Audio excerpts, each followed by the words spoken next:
خاموشی سے اپنے کام میں مصروف ہو جاتی۔ اس کی اس مسلسل خاموشی نے بھابھی کے غصے کو مزید ہوا دی۔ انہیں لگتا تھا کہ آیا جان بوجھ کر ان کے بچوں سے زیادہ قریب ہونے کی کوشش کر رہی ہے تاکہ بچے اپنی ماں سے دور ہو جائیں اور آیا کے عادی ہو جائیں۔ ایک دن دوپہر کے وقت جب آیا بڑے بچے کو گود میں لیے اسے صحن میں بہلا رہی تھی اور بچہ ہنس ہنس کر اس کے ساتھ کھیل رہا تھا، تو بھابھی نے اچانک آ کر بچے کو اس کے ہاتھ سے چھین لیا اور اسے سخت سست کہنا شروع کر دیا۔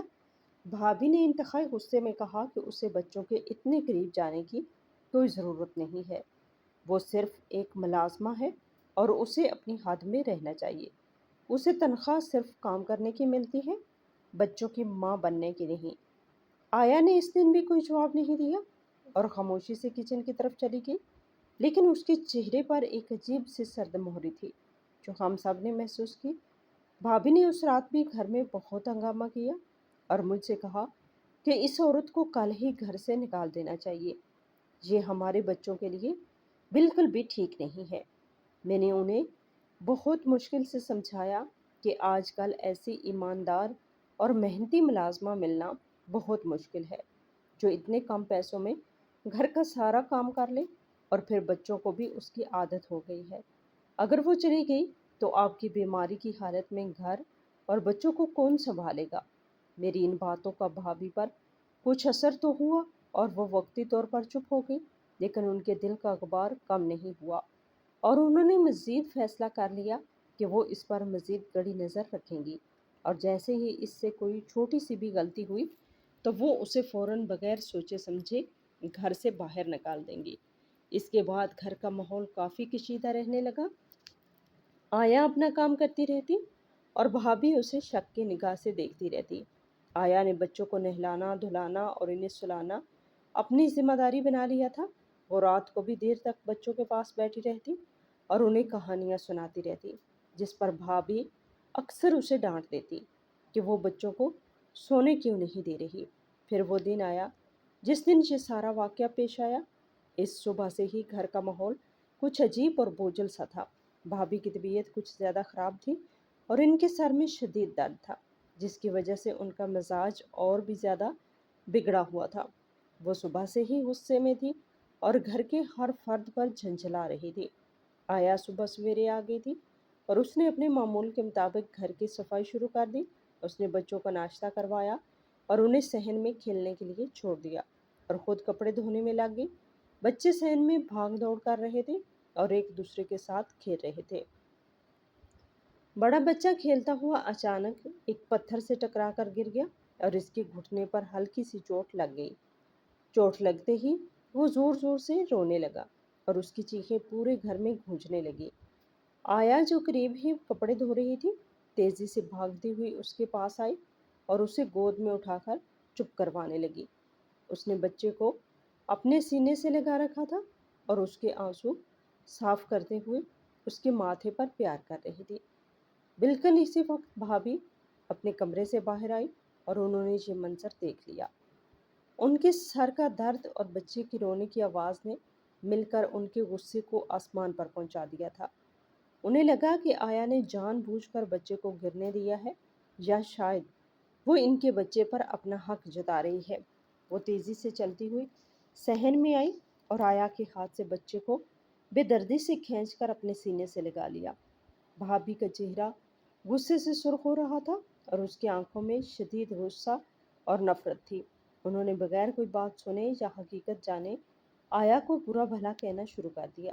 بھابھی نے انتہائی اونچی آواز میں کہا کہ تم نے میرے بچے کو کیوں اٹھایا؟ جب تم دیکھ رہی تھی کہ وہ رو رہا ہے تو تمہیں مجھے بلانا چاہیے تھا۔ تم کون ہوتی ہو اسے اس طرح گلے لگانے والی اور اسے پیار کرنے والی؟ میں اس کی ماں ہوں اور تم صرف ایک نوکرانی ہو۔ تمہاری ہمت کیسے ہوئی میرے بچے کو ہاتھ لگانے کی؟ بھابھی کی اونچی آواز اور چیخو پکار سن کر پورا گھر صحن میں اکٹھا ہو گیا۔ میں بھی بھاگتی ہوئی وہاں پہنچی تو دیکھا کہ بھابھی غصے سے کانپ رہی تھی اور ان کی سانسیں تیز چل رہی تھی، جبکہ آیا سر جھکائے خاموش کھڑی تھی اور زمین کی طرف دیکھ رہی تھی۔ بھابھی نے چیختے ہوئے کہا کہ میں تمہیں کتنی بار سمجھا چکی ہوں کہ میرے بچوں سے دور رہا کرو، اور اپنی حد میں رہ کر کام کیا کرو، لیکن تم جان بوجھ کر میری بات کو نظر انداز کرتی ہو اور میرے بچوں پر قبضہ جمانے کی کوشش کرتی ہو۔ آیا کی مسلسل خاموشی اور کوئی جواب نہ دینے کی عادت نے بھابھی کے غصے کو مزید بھڑکا دیا۔ انہیں لگا کہ آیا ان کی باتوں کو اہمیت نہیں دے رہی اور انہیں نظر انداز کر رہی ہے۔ انہوں نے آگے بڑھ کر پوری طاقت سے ایک زوردار تھپڑ آیا کے چہرے پر دے مارا۔ تھپڑ کی آواز پورے صحن میں گونج گئی اور ہم سب دم بخود رہ گئے۔ کسی کو یقین نہیں آ رہا تھا کہ بھابھی اتنی چھوٹی سی بات پر اتنا بڑا قدم اٹھائیں گی اور ایک غریب عورت پر ہاتھ اٹھا دیں گی۔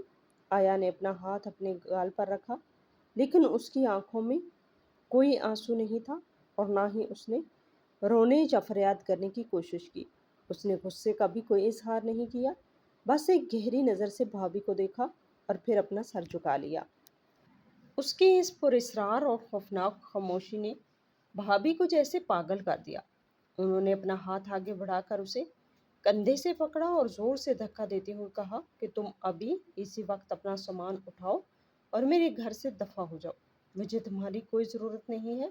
تم جیسی عورتیں گھروں میں گھس کر کسی بڑے نقصان کا باعث بنتی ہے۔ میں مزید ایک لمحہ بھی تمہیں اس گھر میں برداشت نہیں کر سکتی۔ بھابھی مسلسل بولتی جا رہی تھی اور اسے دروازے کی طرف دھکیل رہی تھی۔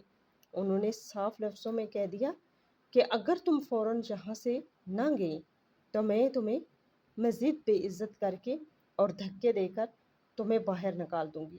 بس ابھی کے ابھی اس گھر سے نکل جاؤ۔ آیا کہ گھر سے نکالے جانے کے بعد پورے گھر میں ایک گہری اور عجیب سی خاموشی چھا گئی تھی۔ ایسا محسوس ہو رہا تھا جیسے گھر کی ساری چہل پہل اور رونق اچانک کہیں غائب ہو گئی ہو۔ بھابھی اپنے کمرے میں چلی گئی تھی اور انہوں نے اندر سے دروازے کی کنڈی لگا دی تھی۔ بچے جو کچھ دیر پہلے تک صحن میں کھڑے زور زور سے رو رہے تھے، اب روتے روتے تھک کر بالکل خاموش ہو گئے تھے اور صحن کے ایک تاریک کونے میں کچی زمین پر بیٹھے سہمی ہوئی نظروں سے ادھر ادھر دیکھ رہے تھے۔ مجھے ان دونوں کی اس حالت پر بہت زیادہ ترس آ رہا تھا۔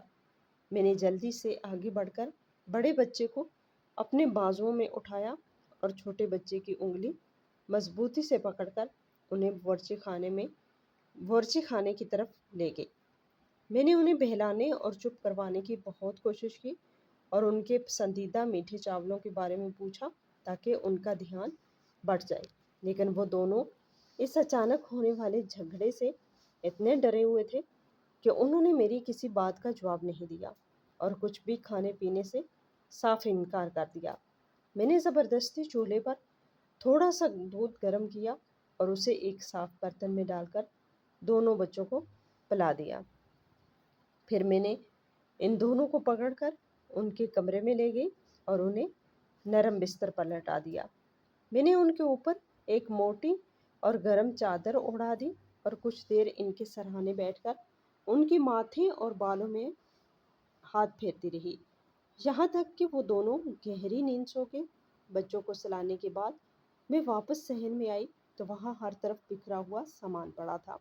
آیا کہ اچانک بغیر بتائے چلے جانے کی وجہ سے گھر کا سارا کام ادھورا رہ گیا تھا۔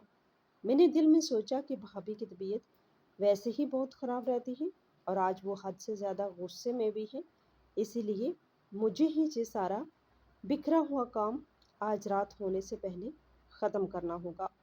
میں نے سب سے پہلے صحن میں بکھرے ہوئے مٹی اور لکڑی کے چھوٹے چھوٹے کھلونے اپنے ہاتھوں سے اکٹھے کیے اور انہیں ایک ٹوکری میں ڈال کر ان کی مقررہ جگہ پر رکھ دیا۔ پھر میں نے صحن کے ایک کونے سے پرانا جھاڑو اٹھایا اور پورے صحن کی اچھی طرح صفائی شروع کر دی۔ صحن کے ایک سرے سے لے کر دوسرے سرے تک میں نے سارا کچرا اور اڑتی ہوئی مٹی اکٹھی کی اور اسے ایک بڑے برتن میں ڈال کر گھر کے مرکزی دروازے سے باہر پھینک دیا۔ صحن صاف کرنے کے بعد میں سیدھا باورچی خانے میں گئی تو وہاں کا منظر دیکھ کر مجھے مزید پریشانی ہوئی، کیونکہ وہاں بہت سے گندے برتن بکھرے پڑے تھے۔ کچھ برتنوں میں رات کا بچا ہوا سالن رکھا ہوا تھا اور کچھ میں پینے کا پانی تھا۔ میں نے ایک ایک کر کے سارے برتن پانی سے دھوئے اور انہیں ایک صاف سوتی کپڑے سے خشک کر کے لکڑی کی الماریوں میں ترتیب سے رکھ دیا۔ باورچی خانے کا سارا کام ختم کرنے کے بعد میں نے غسل خانے کا رخ کیا اور وہاں پڑا ہوا سرف اور صابن اٹھا کر گندے کپڑوں کی بالٹی کو پانی سے بھر دیا۔ میں نے ایک ایک کپڑا دھو کر صحن میں لگی ہوئی رسی پر پھیلا دیا تاکہ وہ ہوا سے خشک ہو جائے۔ یہ کام کرتے کرتے مجھے کافی وقت لگ گیا اور میرے ہاتھ پیر دکھنے لگے۔ جب گھر کا سارا کام ختم ہو گیا تو اچانک مجھے خیال آیا کہ آیا کا کمرہ بھی صاف کر لینا چاہیے، کیونکہ وہ اپنا سامان بہت جلد بازی میں سمیٹ کر گئی تھی اور یقیناً وہاں بہت سی چیزیں بکھری ہوں گی۔ میں آہستہ آہستہ قدم اٹھاتی ہوئی آیا کے کمرے کی طرف گئی اور لکڑی کا پرانا اور بھاری دروازہ دھکیل کر اندر داخل ہوئی۔ کمرے میں داخل ہوتے ہی مجھے ایک عجیب سی اور گہری اداسی کا احساس ہوا۔ یہ کمرہ وہی تھا جہاں آیا پچھلے کئی دنوں سے مسلسل رہ رہی تھی، اور اب یہ بالکل سونا اور خالی لگ رہا تھا۔ کمرے میں روزمرہ کا سامان بہت کم تھا۔ ایک طرف ایک پرانی چارپائی بچھی ہوئی تھی جس پر ایک میلا سا سوتی بستر پڑا تھا، اور دوسری طرف ایک چھوٹی سی لکڑی کی گول میز تھی جس پر پینے کے پانی کا ایک مٹی کا برتن اور ایک شیشے کا گلاس رکھا تھا۔ میں نے سب سے پہلے چارپائی پر پڑے ہوئے بستر کو سمیٹا اور اسے باہر صحن میں لے جا کر اپنے ہاتھوں سے اچھی طرح جھاڑا تاکہ اس میں چھپی ہوئی ساری گرد اور مٹی نکل جائے۔ پھر میں نے اسے لا کر دوبارہ چارپائی پر سیدھا کر کے بچھا دیا۔ اس کے بعد میں نے لکڑی کی میز کو ایک گیلے کپڑے سے صاف کیا اور پانی کے برتن اور گلاس کو دھو کر واپس اپنی جگہ پر رکھ دیا۔ کمرے کے کچے فرش پر کافی مٹی جمع ہو چکی تھی۔ میں نے جھاڑو سے پورے کمرے کی اچھی طرح صفائی کی اور پھر ایک گیلے کپڑے سے فرش کو رگڑ کر صاف کیا تاکہ ساری جمی ہوئی مٹی نکل جائے۔ صفائی کرتے ہوئے میں مسلسل آیا کے بارے میں ہی سوچ رہی تھی کہ وہ کتنی خوش اور بظاہر غریب عورت تھی، اور کیسے بھابھی نے اسے اتنی چھوٹی سی بات پر سب کے سامنے بے عزت کر کے گھر سے نکال دیا۔ مجھے اس بات کا اندر ہی اندر دکھ ہو رہا تھا کہ ہم نے اس کی مجبوری کا بالکل خیال نہیں کیا اور اسے اس طرح دھکے دے کر نکال دیا۔ میرا دل کہہ رہا تھا کہ شاید بھابھی نے بہت جلدی فیصلہ کیا اور شاید غصے میں آ کر ایک غریب عورت کا روزگار چھین لیا۔ صفائی کا کام تقریباً ختم ہو چکا تھا، بس کمرے کی دیواروں پہ لگی ہوئی کچھ پرانی گرد صاف کرنا باقی تھی۔ میں نے ایک کپڑا لیا اور دیواروں کو صاف کرنا شروع کر دیا۔ میں دیوار کے ایک کونے سے لے کر دوسرے کونے تک کپڑا پھیر رہی تھی۔ اسی دوران میری نظر تصویر پر لگی ہوئی ایک پرانی اور دھندلی سی تصویر پر پڑی۔ یہ تصویر بہت عرصے سے اس کمرے میں لگی ہوئی تھی اور اس پر کافی گرد جم چکی تھی۔ یہ ایک قدرتی منظر کی تصویر تھی جس میں کچھ بڑے درخت اور اونچے پہاڑ بنے ہوئے تھے۔ میں نے سوچا جاتے جاتے اسے بھی صاف کر دوں۔ میں نے تصویر کے لکڑی کے خول کو دونوں ہاتھوں سے پکڑ کر ہلکا سا اپنی طرف کھینچا تاکہ اسے دیوار سے نیچے اتار سکوں، لیکن جیسے ہی میں نے تصویر کو اس کی جگہ سے ہٹایا مجھے اس کے پیچھے دیوار میں ایک چھوٹا سا چوکور سوراخ نظر آیا۔ یہ سوراخ ایسا تھا جیسے دیوار کی کچھ اینٹیں نکال کر اسے جان بوجھ کر کسی چیز کو چھپانے کے لیے بنایا گیا ہو۔ مجھے یہ دیکھ کر بہت حیرت ہوئی۔ میں نے اس سے پہلے کبھی اس کمرے کی دیوار میں ایسا کوئی سوراخ نہیں دیکھا تھا۔ میں نے تصویر کو پوری طرح نیچے اتارا اور سوراخ کے اندر جھانک کر دیکھنے کی کوشش کی۔ سوراخ کے اندر مکمل اندھیرا تھا اور مجھے دور دور تک کچھ بھی صاف نظر نہیں آ رہا تھا۔ میں نے اپنا دایاں ہاتھ آہستہ آہستہ سوراخ کے اندر ڈالا تو میری انگلیاں کسی سخت اور ٹھنڈی چیز سے ٹکرائیں۔ میں نے اس چیز کو اپنے ہاتھ سے مضبوطی سے پکڑا اور کھینچ کر باہر نکال لیا۔ جب میں نے اپنے ہاتھ کے موجود اس چیز کو دیکھا تو میری حیرت اور پریشانی کی کوئی انتہا نہ رہی۔ یہ ایک بہت ہی جدید قسم کا بات کرنے والا آلہ تھا جس پر بہت سے ابھرے ہوئے نشان بنے ہوئے تھے اور ایک چھوٹا سا چمکدار شیشہ بھی لگا ہوا تھا۔ یہ عام استعمال ہونے والے آلات سے بہت مختلف اور وزن میں کافی بھاری تھا، اور اسے دیکھ کر ہی صاف اندازہ ہو رہا تھا کہ یہ کوئی بہت مہنگی اور خاص چیز ہے جو عام لوگوں کے پاس بالکل نہیں ہوتی۔ مجھے سمجھ نہیں آ رہا تھا کہ اتنا مہنگا اور جدید آلہ اس غریب اور سادہ سی آیا کے کمرے میں کیا کر رہا ہے، اور اس نے اسے اتنی ہوشیاری سے دیوار کے پیچھے